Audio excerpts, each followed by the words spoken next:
I'm here to talk about success, right? And the way we have set it up is that I'm going to talk about my first 3 rules right up here on stage, and then I'm going to sit down with Jürgen, and he's going to talk to me about the last 3 rules, because there's 6 rules basically that I always have laid out that are the rules of success. Now let me get right away to the first rule of success. The first rule of success is to have a vision. You see, if you don't have a vision of where you go, and if you don't have a goal where you go, you drift around and you never end up anywhere. It's like you can have the best ship in the world, you can have the best airplane in the world. If the pilot or the captain doesn't know where to go, it would just drift around. It would not end up anywhere, or most likely in the wrong place. So I was very fortunate that I stumbled onto my vision. I mean, as you know, I was born in 1947 in Austria after the Second World War. And I didn't really like Austria when I grew up. I couldn't wait to get out of there. I couldn't see myself becoming a farmer or a worker in a factory or anything like that, even though my parents wanted me to stay there and have a normal life. My father wanted me to become a police officer like he was. My mother wanted me just to stay there and marry a girl with the name of Heidi, hopefully, and have a bunch of kids and run around like the Van Trapp family in The Sound of Music. But that was their vision, not mine. My vision was totally different. I felt that I was born for something special, for something unique, for something big. So I was searching. Then one day I went to school. I remember I was 11 years old, and they showed a documentary about America. And there they showed in this documentary the huge skyscrapers, the high-rises, the huge bridges, the 6-lane freeways, the huge cars with the wings sticking out, and all of this stuff. And I said to myself, that's where I want to be. I don't want to be around here with these little farmhouses and these little buildings, and everything is old. I want to be in America. But now the question was just, how do you get to America? In those days, it was a very expensive trip. It's not like today. So again, I was very fortunate that one day after school, I walked by a store in Graz, which was called Brühl. And it was the only store that really sold kind of American stuff. So one day, they had jeans there, American jeans. And then they had the bull walker. And then they had an expander and some barbells and some dumbbells and an exercise bench in the window. So I went inside and I looked around and I looked at this stuff, and then I saw a magazine. I saw a bodybuilding magazine that had Reg Park on the cover. Reg Park was then a 3-time Mr. Universe. And I saw him on the big screen as Hercules. And on the cover it said, how Reg Park, Mr. Universe, became the Hercules star. That's what the cover story was all about. So I looked at the cover and I said to myself, I got to get this magazine. So I bought the magazine, I took it home and I read it over and over from the front page to the back. It had everything in there, how he trained, how he was working out in Leeds, England, in a factory town, how he worked out every day for 3-4 hours and became the strongest man of Europe, and how he won Mr. Europe and Mr. Great Britain, and then eventually Mr. Universe.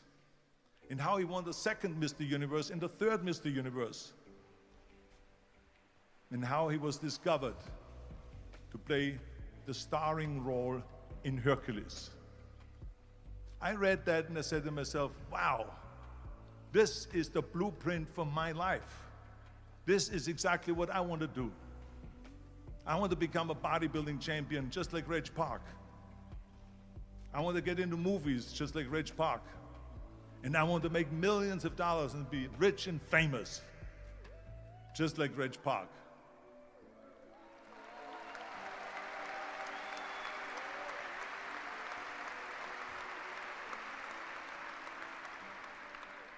Do you know how great it felt that I knew where I was going?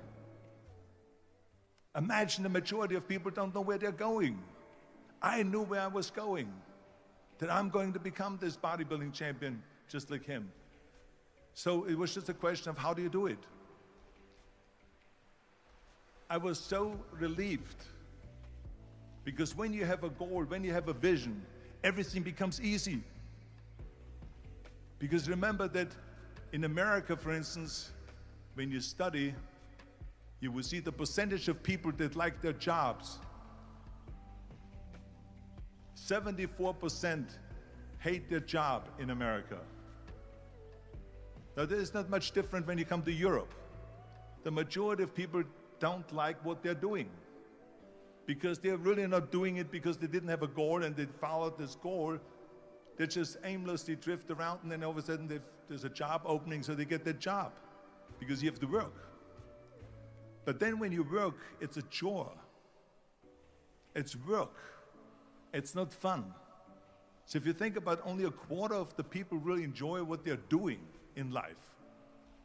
That is unbelievable if you think about it. So I felt so blessed that I knew what I was doing.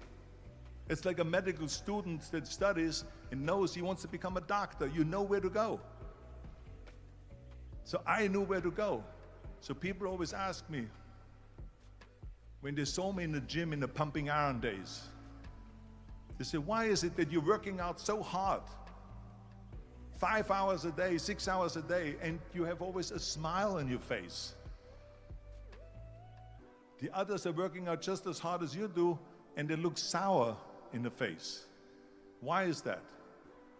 And I told people all the time, I said, because to me, I'm shooting for a goal. In front of me is the Mr. Universe title. So every rep that I do gets me closer to accomplishing that goal, to make this goal, this vision, turn into reality. Every single set that I do, every repetition, every weight that I lift will get me a step closer to turn this goal into reality. So I couldn't wait to do another 500-pound squat. I couldn't wait to do another 500-pound bench press. I couldn't wait to do another 2,000 reps of sit-ups. I couldn't wait for the next exercise, for the next half hour of posing and all the kind of things that you have to do to be a champion.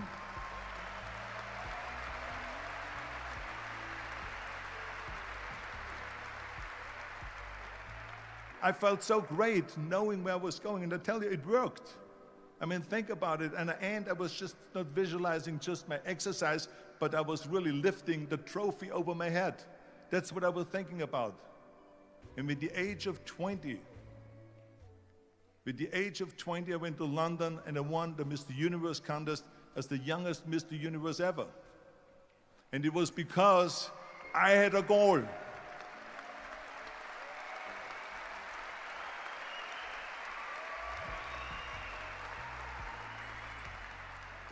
And this is no different than anything else, what I'm talking about. This is not just about bodybuilding. It was the same in acting. I remember when I was doing Conan the Barbarian. I was crawling on the rocks with a sword in my arm, crawling on all four. And of course, being that it's Conan, I didn't have clothes on or anything like that, right? So I was kind of, my knees were bare, my elbows were bare and everything else, and I'm crawling on the rocks.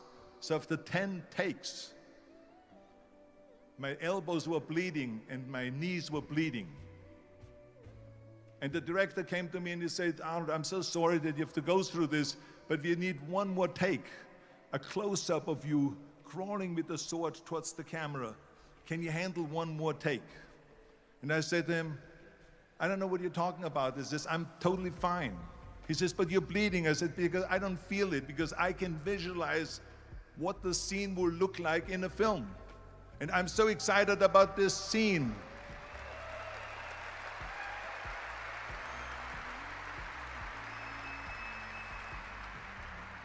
I was visualizing crawling up behind Thulsa Doom, which was played by James Earl Jones.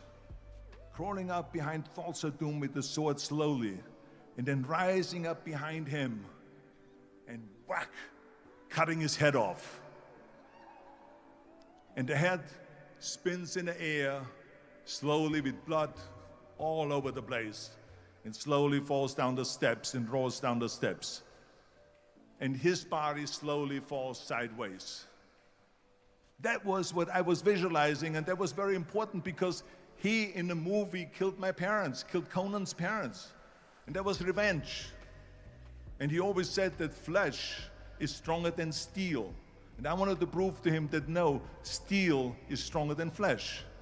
And so I had this in my mind.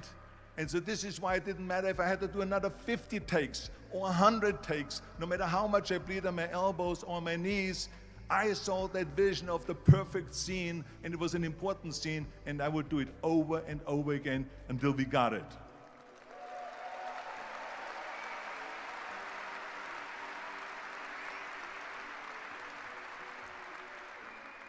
And the same thing is also in politics. I remember that in politics, I had a very clear vision that I will be the leader of California. That's as far as I could go because I was not born in America, so I could not run for president. So being the governor of the fifth largest state, I should say the largest state, the fifth largest economy in the world, was for me really the ultimate title, the ultimate accomplishment in politics. So even though people came up to me and says, why don't you go and run for something smaller, you're never gonna make it. I ran for governor, and then 2 months later I became governor of the state of California. Again, because I had a very clear vision what I'm gonna do with California. So let me tell you something, visualizing your goal and going after it makes it fun. You got to have a purpose no matter what you do in life. You got to have a purpose. So that's rule number one, have a vision. Rule number two is, don't listen to the naysayers. Don't listen to the naysayers.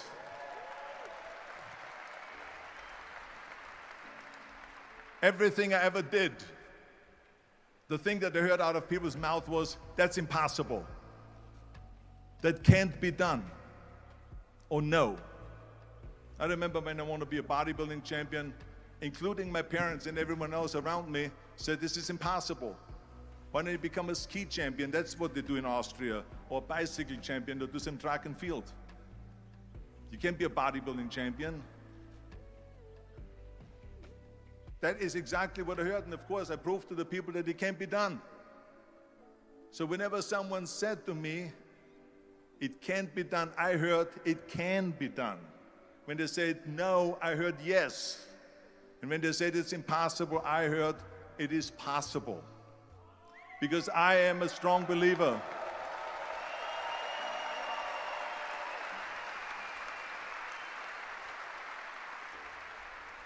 I'm a strong believer of what Nelson Mandela said, that everything is always impossible until someone does it. Well, I'm going to be the one, I said to myself, I'm going to do it and I'm going to show it to them. Maybe it has never been done before. That's perfectly fine with me. But I'm going to do it. And I did not listen to the naysayers.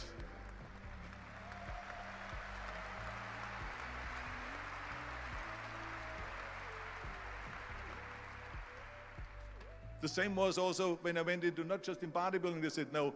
When I wanted to come to America, when I wanted to go to America, they said it's impossible. There's no money that you have to fly even over there. You have no money when you go over there to live with.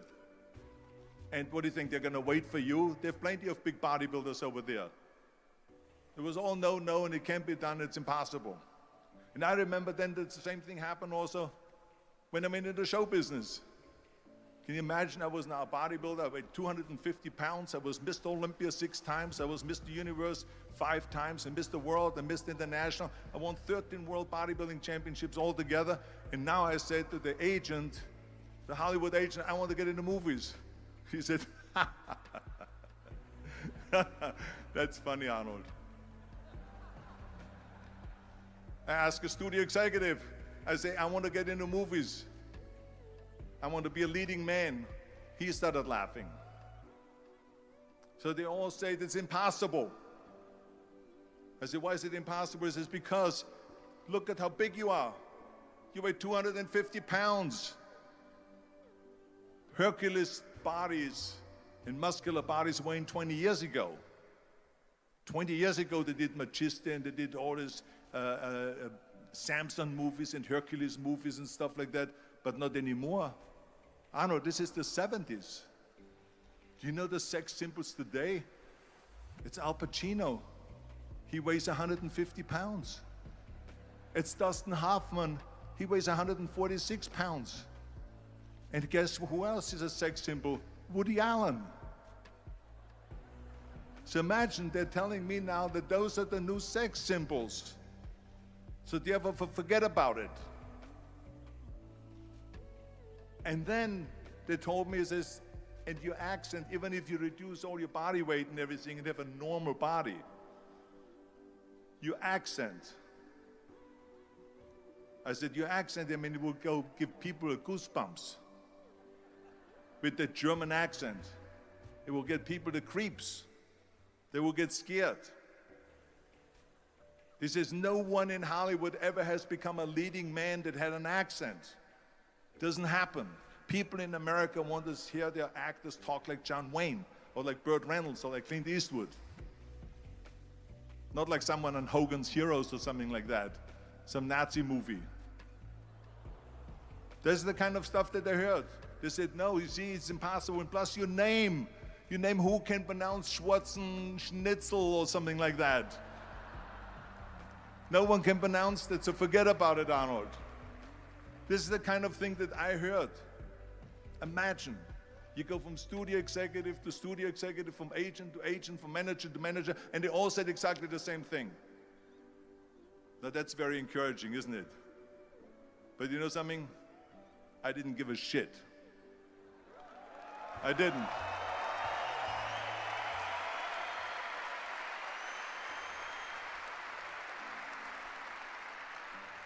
Because I believed that I can be a leading man. I believed that I could be another Clint Eastwood, or another Burt Reynolds, or another Warren Beatty, or whatever those characters were, Charles Bronson and so on. I believed that I could be those people. I said, there's enough room on that ladder that I can fit up there. And I looked back again and learned from what I learned in sports. In my case, in bodybuilding. It's all about the hard work that you put in. I said to myself, in bodybuilding, I worked out 5-6 hours a day. I'm going to do the same thing now for acting. And of course, I went to college to study English. I studied voice, accent removal, acting classes, and all of this stuff, all day long. I worked and I worked and I worked. And within a short period of time, I made one movie called Hercules in New York, which of course went right into the toilet.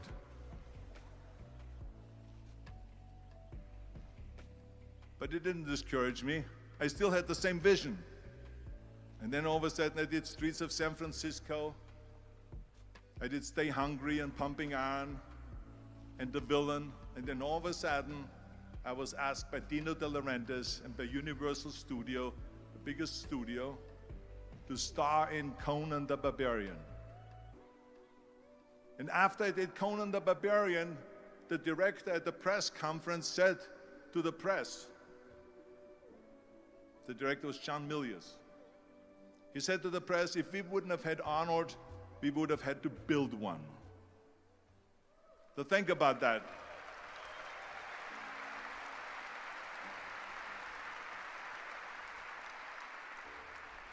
The very body that they said can never be sold because the time is wrong. A few years later, I'm doing Conan the Barbarian, and it was the #1 hit at the box office when it came out in the summer of '82. Think about that. And the director says, if we wouldn't have had his body, we would have had to build one. So all of a sudden, my body became an asset, not a liability. And the same thing was with Terminator. After we were finished filming Terminator, Jim Cameron said to the press, if Arnold wouldn't have had that accent and talked like a machine, I think the movie wouldn't have worked. So think about that.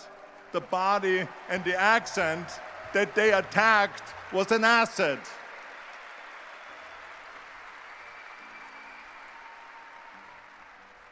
But I didn't listen to those losers. I didn't listen to them at all. Because that's exactly the way it was in politics again, when everyone said no, no, no, and it can't be done. And then became governor of California. And this is with everything like that. This is just the reality of it, is that you cannot listen to the naysayers. So this is a very important lesson for all of you. So when someone says, no, this is a stupid idea, you in your mind, you don't have to say it, but in your mind just say to yourself, fuck you, you're an asshole. What do you know?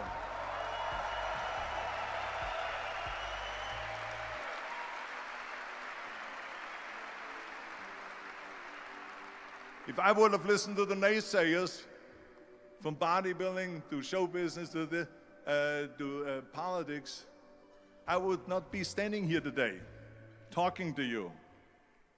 I would be in Austria in the Alps yodeling. That's right. I would be in Austria still left yodeling. That's what I will be doing, exactly. So this is why I say don't listen to the naysayers. And the next thing, the third point that I'm going to make to you is, before we sit down with Jürgen and talk about the rest of the three, is work your ass off. There is no magic bill. There is no magic out there. You cannot get around. You have to work and work and work. I can tell you, I've watched the day for half an hour, Jürgen and his wife that put on this show, this great, great event here. They work their ass off to put this together. All year long, they work and they work and they work. This does not come together by itself.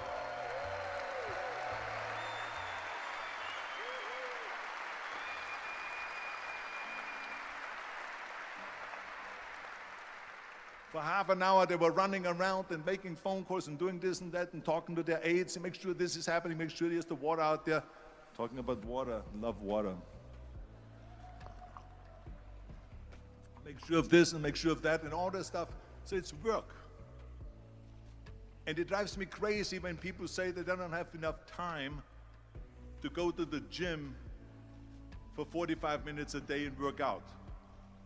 Or to do something for 45 minutes to an hour a day to improve. If it is physically improve or if it is mentally to improve. Imagine you read 1 hour a day about history. How much you will learn after 365 hours in 1 year. Think about if you study about the history of musicians, of composers, how much you would know. Imagine if you would work on a business, on some business that you want to develop every day for an hour. Imagine how further along you will go and get. So it drives me nuts because we have, when people say we don't have the time, we have 24 hours a day. We sleep 6 hours a day, so that gives you still 18 hours. Now there's someone shaking their head out here in front. They say probably, I don't sleep 6 hours, I sleep 8 hours, right? Or just sleep faster.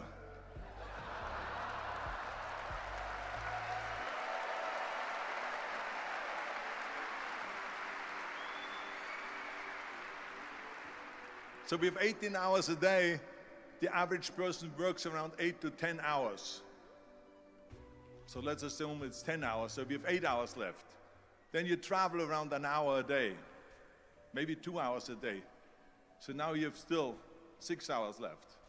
So what do you do with these 6 hours? What do you do with these 6 hours? Then we eat a little bit, then we schmooze a little bit, talk a little bit to people and all that stuff. But you can see how much time there is available if you organize your day. So you got to work hard. I mean, let me tell you something. When I went to America, I went to college. I went and worked out 5 hours a day. And I was working on construction. Because in those days in bodybuilding, there was no money. I didn't have the money for food supplements or anything. So I had to go to work. So I worked on construction. I went to college. I worked out in the gym and at night from 8 o'clock at night to 12 midnight, I went to acting class 4 times a week. So I did all of that. There was not one single minute that I wasted. And this is why I'm standing here today.